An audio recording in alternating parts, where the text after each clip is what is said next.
What's up guys, welcome back to the channel. My name is Werner. Today we are going to look at how you can create that splash effect in a glass, and can you believe it? I just tried to figure out for about 10 minutes why I don't have sound on the recording, and it turns out my mic was plugged into the headphone jack. So there was that.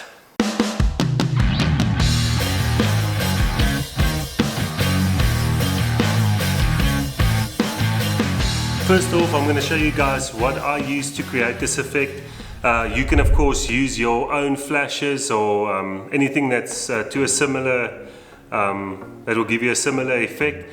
Obviously there's more than one way of doing that. I'm not saying my way is the right way or the only way.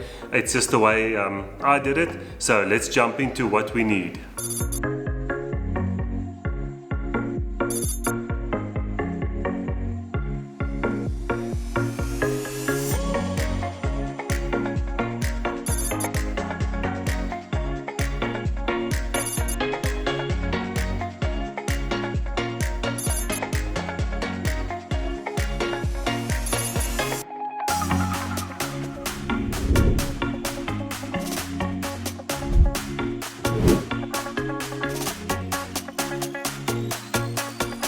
Okay, let's quickly have a look at what I used to get this shot.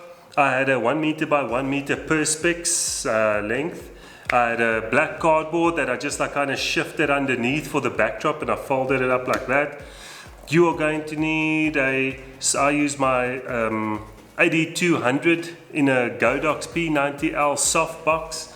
I had the Canon remote trigger. It's not the wireless one, which made the shot kind of tricky, because I had to take the shot while throwing the ice. So yeah, I didn't have anyone here to help me, so some days that's just how it goes. I use my Canon X Pro trigger.